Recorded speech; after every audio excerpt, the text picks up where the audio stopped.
Hi everyone, welcome back to A Very Queer Book Club. Today I'm super excited to be sitting down with the UK editor of Only Mostly Devastated, Tig Wallace, to chat about the book and about representation and about the editing process. So I'm super excited about that.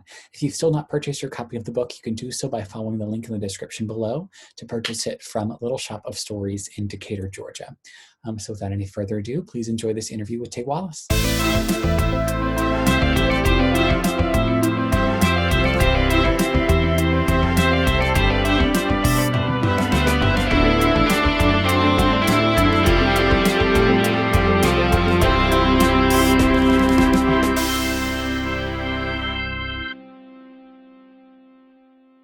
Well, hi, Tig. Thank you so much for joining me. First things first, will you just tell us a little bit about yourself? Thanks for having me. Sure. So my name is Tig Wallace. I am a senior commissioning editor at Hachette here in the UK. I work across mostly fiction, so work from kind of 5+ really, so anything that's a chapter book, young fiction, middle grade fiction is kind of 8 to 12, and then teen and YA fiction from sort of 13+, right up into adults. Amazing. And will you let us know your pronouns for this interview just so we know what to use? Of course, yeah, it's he, him, his. Amazing. And I know things were a little bit different with Only Mostly Devastated, which we'll get to in just a moment. But I'm fascinated by just what an editor does. And for anyone who might not know, will you just, as briefly, as I know it's a humongous, your entire job, but what kind of does an editor do kind of from the beginning when you first, an author sends you a book to published? What is kind of the arc? It's a good question. It's also one that I didn't really expect before I got into publishing, if that makes sense. Like, I think everyone has an idea maybe of what an editor does, which is kind of sitting down and editing books, but that's a relatively small part of my job in effect. So I guess there are kind of three main things that I do. So one is looking for new books. So I read stuff that comes into me from literary agents for the most part, so kind of new manuscripts from their clients across this kind of age range that I talked about. And my job is to kind of, I guess, decide what I like, what I'm passionate about, and sort of decide what I think is good for our list, and sort of take that forwards with a kind of internal process. The second part of my job is, once I've hopefully acquired that good book that I like, is to work with the author to I guess, make that book as good as it can be, the kind of editing process. So that's a kind of back and forth conversation about, where the book's strengths and weaknesses are, how we can kind of improve it, getting it ready for publication. And then I guess probably the biggest part of my job is project management. So once that editing is done, all my other kind of colleagues come in, say marketing, PR, rights, sales, production, you name it, design, of course, like getting all those sort of people together, working on this book and managing that process from kind of first acquisition through to publication and it getting onto it. So then how is that process then different with something like Only Mostly Devastated, which was, edited and published in the US and then, was acquired, by Hachette in the UK? How is that process different? Sure. So sometimes we acquire books from UK authors, and in that case, I'm the editor who literally kind of works on the text. And sometimes we acquire books from other publishers or kind of US agents or Australian agents sometimes, in which case the book is sometimes already not only written but edited. And in this case, Sophie's US editor, Sylvan, had already edited the book. It's a very like polished gem already when it came to me, because it had been acquired a little while ago. So in that case, I was receiving this kind of pretty polished manuscript already, which meant that my job was much more on the kind of project management side than it was on the editing side. And sometimes the reverse happens, where we acquire a book in the UK, I'll edit it, and then our rights team will sell it to the US publisher who will find it kind of ready done. And sometimes it's neither of those. Sometimes we acquire at the same time, and the US and UK editor work together on text. And you mentioned, when you were talking about books that when you were acquiring them, it's stuff that you really love. But other than, that specifically, is there anything else that you kind of look for when you're looking at different books to acquire, and what kind of sticks out to you, and what, whether it be professionally or personally, what sparks interest? Sure. I mean, I guess it's a kind of combination of looking for your personal interest and then looking for the company. So there are certain times where we might say, like, oh, what we really need right now is a new YA thriller, or like, oh, actually, we're lacking a bit of middle grade fantasy on the list. Like, let's look out for that. So I'll maybe have a bit more of that kind of hat on and be looking out for that a bit more explicitly than I would otherwise. But generally, yeah, it's kind of that. It's often the thing you can't put your finger on that is what makes you want to take on a book. I mean, there are things that I love, right? So I really love fantasy. So I often get sent a lot of fantasy books. And in those books, I'm always looking for really good world building, looking for really great characters. I'm less fussed about the plot, because I always think that's kind of easier to work on than it is to work on the kind of fundamental world and characters. But, often, and then, a book like Only Mostly Devastated comes along, and I hadn't realized how much I was looking to laugh, I think, at that point. Like, when this book came along, it was just the humor and the voice that stood out to me. So it's really different book to book. But I think most editors probably say voice is like number one, and I probably agree with that too. And then just that certain something that's hard to put your finger on. Well, you mentioned just something briefly, but is there anything else that specifically drew you to Only Mostly Devastated? You mentioned the voice and you needed to laugh. Was there anything else? I mean, I think with this book, it all felt like it so kind of neatly came together. One of the things that I'm really stingy about is the supporting cast of characters. I often feel like a really good book can be let down by not having a great cast around it. Like, the lead may be great, or two characters might be great, but the rest feel a bit like filler to get the story made to be. And I felt like in Sophie's book, she'd done a really great job of fleshing out this cast so that all the kind of supporting characters had an interesting plot of their own. They felt like really real people. They felt like people that I see across the canteen at school, which I loved. I think it made the world feel really full. I think the voice I've mentioned, and I mentioned the supporting cast, but obviously Ollie and Will, who are the protagonists, were so great, and their kind of relationship felt so kind of honest and sweet and difficult and kind of everything that you want. I think it felt like a book that I could really easily pitch. Also, and that's something I probably should have mentioned before, but in kind of reading, I think more and more I'm always looking for a book that I can kind of sum up quite quickly, and the sort of the queer retelling of Greece felt like just a really excellent way to pitch the book, and one that got people excited really fast. So I think those are probably the main things, and just, I guess, the quality of Sophie's writing as well, to kind of balance being funny, being heartfelt, not feeling like a kind of issuesy book. Yeah, just kind of, I felt like she nailed it. Well, and one thing that I constantly, because I have a lot of Bookstagram friends over in the UK, and we always are arguing about book covers.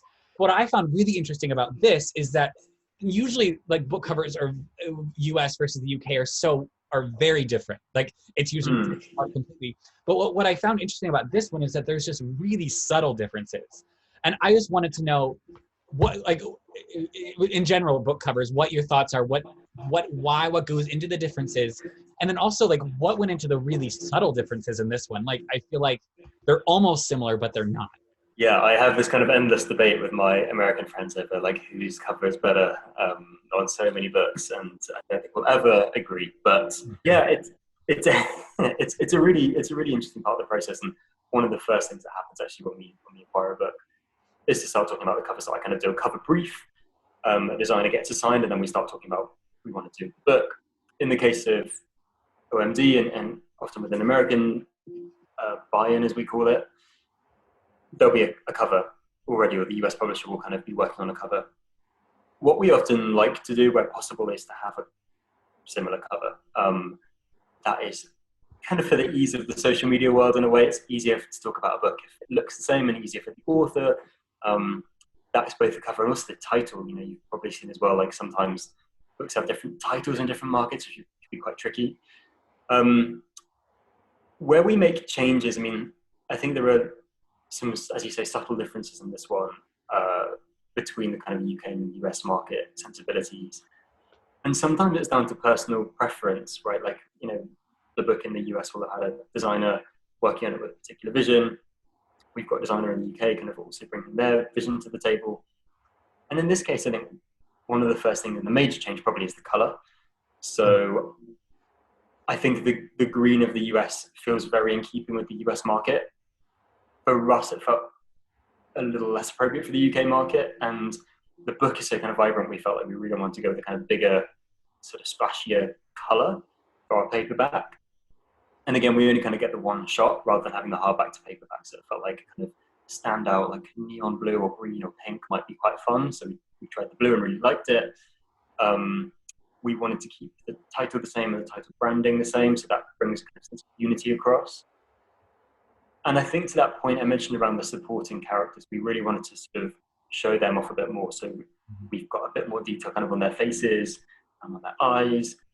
And then the last subtle difference to bring out Will and Ollie's relationship is by having them look at each other while everyone else is looking outwards. Yes. We thought kind of might give an extra bit of pop. One other thing I love is, and I think, and it's the reason I was like, I have to get the UK version. I love the little quote at the top, which I think is so, like, I was like, oh, that just sums it up so perfectly. Well, I'm thrilled to hear you say that. So yeah, one of the other things that we often do is put on a strapline, which I think it happens a little bit less often in the States, where I think they often have a longer kind of cover copy, as we call it. So on the inside flap, we tend to have less copy, but on the front, we'll often put a strap line, you might also hear it called a quote line or blurb line or something like that. Just to kind of sum up the story, I think Only Mostly Devastated is a fantastic title. It's snappy, it sounds really interesting. The kind of devastated bit hints quite nicely at the relationship, but I felt like to bring out the more intricate bit of the relationship between Will and Ollie, having a kind of extra line might help. So yeah, I kind of came up with a line that I thought hopefully summed up the story quite well and would add a bit of intrigue, and we had space for it, so on it went.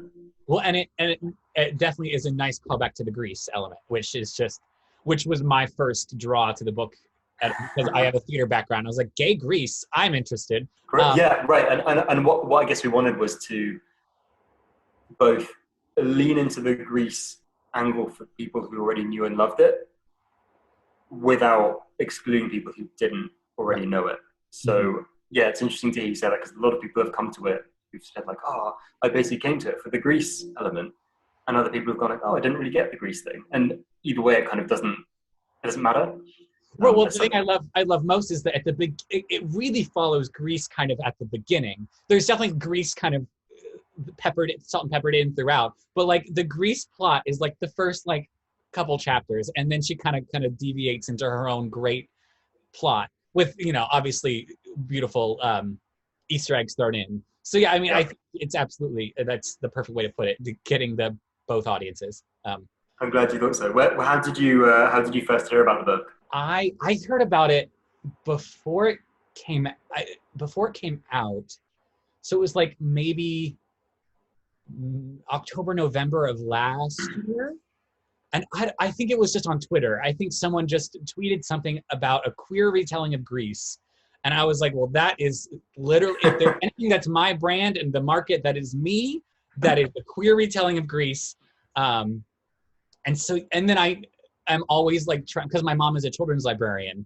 So I'm always looking for things that can like bond over. And she grew up watching Grease. So I was like, this is the perfect book for me and my mom. So like, I was like, it was just all of the right elements that made it correct for me. Great.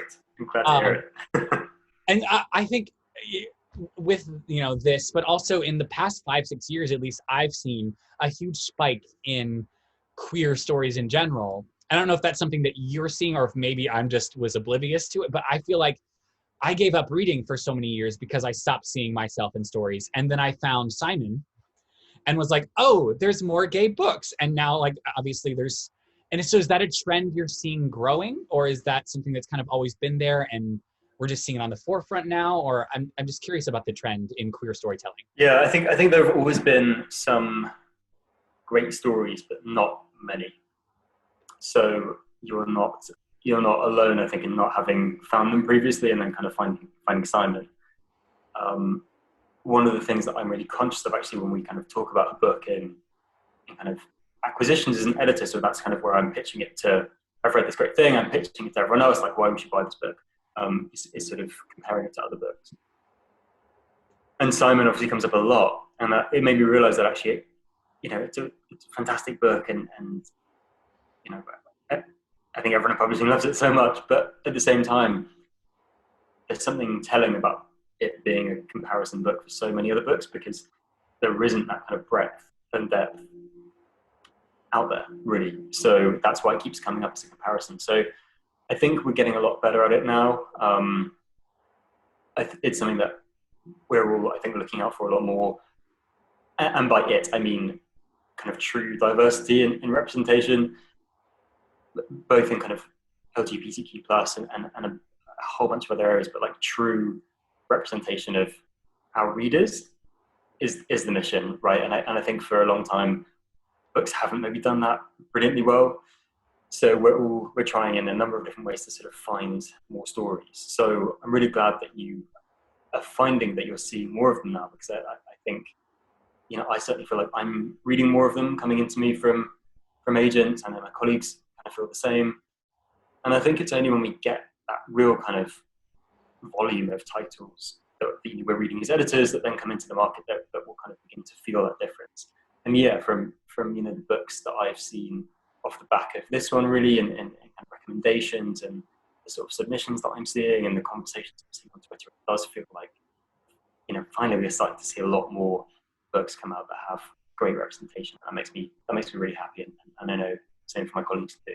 Well, it's interesting because you mentioned that Simon is the one that's getting compared, the one that everyone kind of talks. And it's so interesting. Yeah. I see people being like, "Oh, did you like Simon? Then you'll like Aristotle and Dante." And I'm like, actually, those books really have nothing to like. They aren't similar at all. And it's right. So it's interesting that is, except for the fact that they're gay. And so it's interesting that you say that, because I'm like, I'm excited to get to a place where we have a bunch of books like Aristotle and Dante discover the secrets of the universe, and a bunch of books like it's just. But right now, I feel like, yeah, all of them are just getting compared to Simon. And I'm like, well, not all of them are like Simon, and that's okay. Exactly. And I think it's so funny because, in pitching whatever it is, let's say a new kind of middle grade fantasy book, there are, overwhelmed with the amount of books that there are to compare it to. So it can be really specific in terms of that comparison. So, if we're going for it's X meets Y, there are so many examples.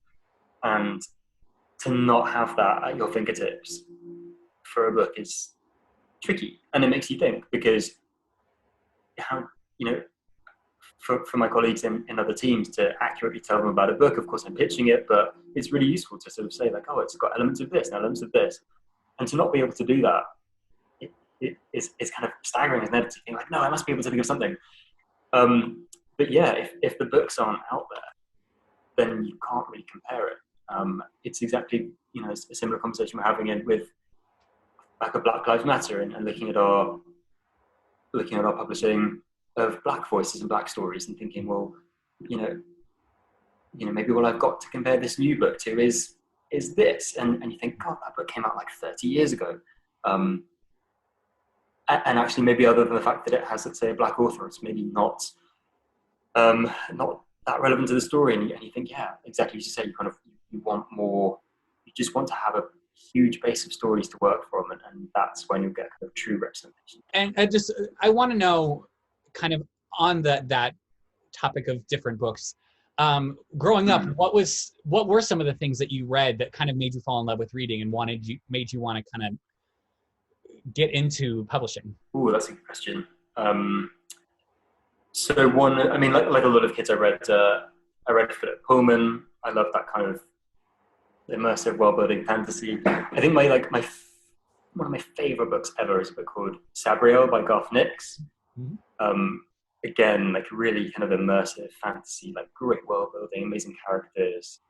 They've just re-released the books with new covers in paperback, which look fantastic. But I think those books are probably the ones that really made me fall in love with reading, kind of reading them as I don't know, like maybe 11, 12-year-old probably when I read those. And what I took from them at the time, I could probably articulate into like, oh, I want to be an editor or whatever it was. But at that point, I really sort of thought, whatever is happening in this book, like on this page, I really like it, and I want to somehow do something with this.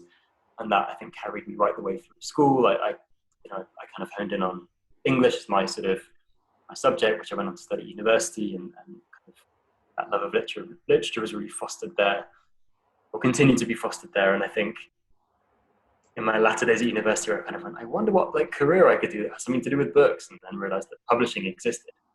I kind of thought I could probably trace it back to reading, really kind of Philip Pullman, reading Garth Nix, and kind of tracking it back to there. And certainly, I mentioned my kind of love of fantasy. I think that's kind of particularly where that comes from. And I just feel like, and why I love working on young adult books now as my job, and middle grade too, but particularly I think YA, is that it really reminds me of that time of reading those books and how like passionately I felt and how like eye-opening it was to find these books that I fell in love with. And as an editor, getting a chance to work on so many books and sort of publish them and get people reading them at that age and maybe get them inspired as well is a really, it's a really great thing. It's something that I kind of love about my job.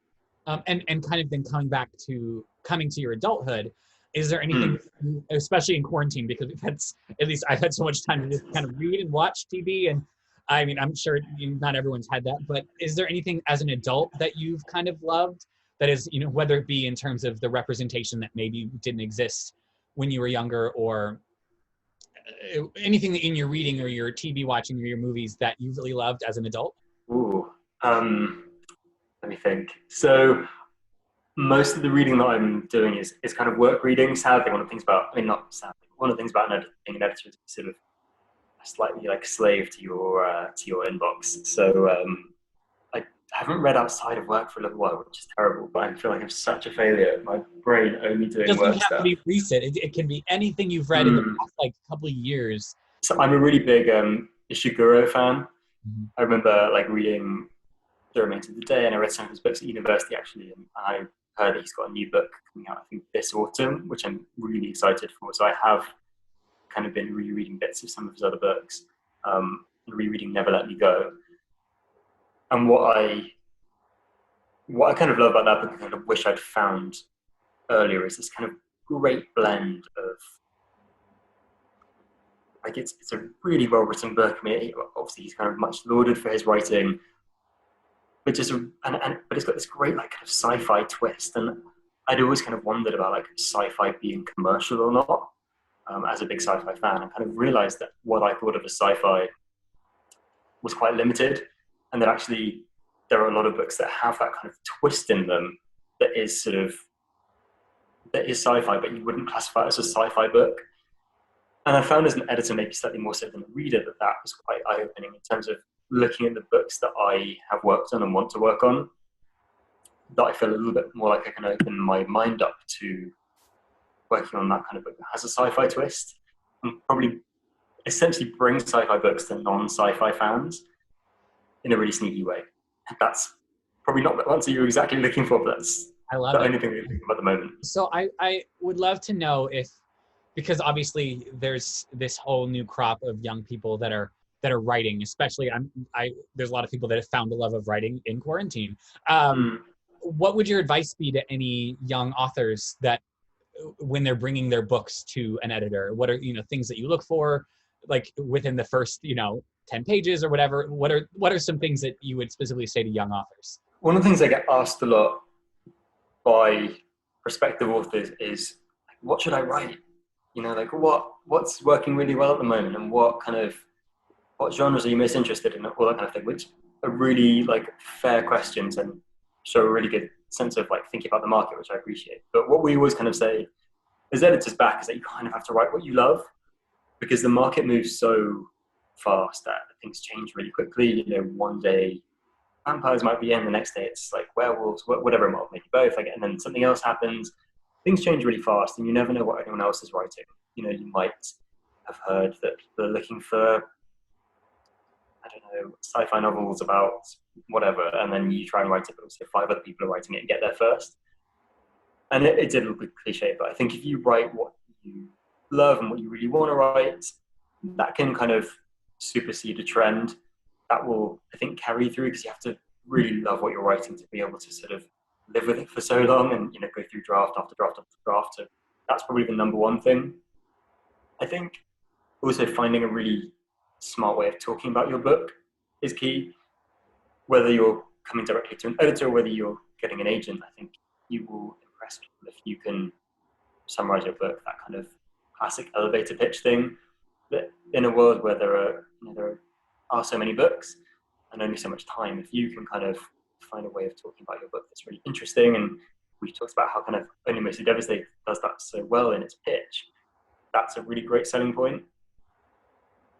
And I think also to kind of be prepared for the long game. Potentially, like a lot of authors take a while before they get published, or certainly published to success, and that is part of it, and I think can be obviously frustrating, but I think, you know, it doesn't have to be your first book that is the one that kind of makes you or sustains you. So yeah, having a kind of real passion for writing has to kind of carry you through. And I think it's also probably quite cliche, but I know a lot of authors talk about the sort of process of getting a rejection. And there probably will be a few. And I'd also remind everyone that like it's really subjective. A book that I love and publish, someone else has probably read and decided not to publish in some cases. So that's also where kind of writing for yourself comes into play, because you kind of have to love your book first before anyone else is going to. If that makes sense. And I want to know, whether it be stuff that you're working on at Hachette or just in the market in general, what are some books that are coming out what are you excited about? What's coming up soon that really excites you? What's coming up that excites me? So it's been, this year has been quite an experience, and actually Only Mostly Devastated is one of relatively few books that I have or will publish this year as a result. I am publishing a couple of new books next year. So one in February is a middle grade book called Pop by Mitch Johnson. It's his second book, a long-awaited follow-up after he won the Brantford Bose Award for Kick a few years ago. It's a really excellent book. It's that kind of perfect balance of commercial but literary. It's really great writing. It's quite snarky. It takes a bit of a pop at a number of different things, particularly kind of corporate business and its effect on the planet, which really rings true today more than ever. I'm excited for that. I'm publishing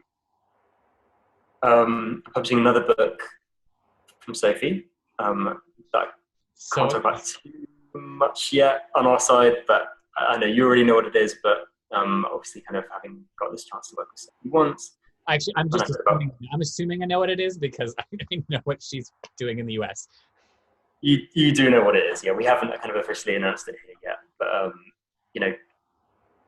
just that kind of ability, those things you talked about in writing of kind of a really pitchable book, great writing, great characters, etc. It's exactly kind of what she's delivered again. So very excited to publish her once again in spring next year. I've acquired another book. This is probably less helpful because I also can't talk about it too much, but another book by a debut author that is coming in a little way off in early 2022, but talking about representation, it's kind of another book that does that really nicely. Trying to work out what I can say. A story that sort of takes, I guess, pandemic to the next level, more of a sort of 28 Days Later vibe, but finds this great story of hope in that, of these two boys who set off on a journey through this kind of pandemic affected world, trying to find some family, but kind of end up finding each other. It's really, really sweet, and I'm really excited to talk more about it. I also published Lee Bardugo, and we have a lot of exciting Lee publishing coming this year and next. So yeah, plenty to keep me busy. And so my last question, and I love that you've actually mentioned this a few times before this, and I had this written down because you've mentioned the elevator pitch idea about Only Mostly Devastated. I wanted to know if you were in an elevator with someone, and I promise I had this question before. You've mentioned the elevator pitch several times throughout this. If you were stuck in an elevator with someone and had to pitch Only Mostly Devastated, what would you say to them? So I think, the headline would be, "This is a queer retelling of Greece for a kind of modern day audience." And I think if I had a little bit more time in the elevator, I'd probably read off that strapline from the front, which I'm going to probably mangle now, but it's, there are some fleeing, now they're classmates, but only one of them is out. Cheat sheet. Cheat sheet. I wish I should have had the book next to me. The one thing about not being in the office is that I don't have all my books around me, which is kind of hard sometimes. I'm like, I know I've written this really good thing. Like, how do I remember it? Right. But that's probably what I'd say. And I'd hope that person would go, oh, I definitely want to read this book. Done. I'm sold. Well, thank you so much for sitting down and chat with me. This has been so great. Thank you so much. Thanks for inviting me. This is great. Thank you. Thank you so much for joining me this week. Next week, I'm sitting down to chat with a librarian about Only Mostly Devastated, about having diverse bookshelves, about what librarians really do. So it's going to be a super exciting chat. And it also happens to be my mom, who grew up on Greece and got me into reading. So it's going to be really exciting conversation. So I hope you'll join me for that. So until then, have a fantastic week.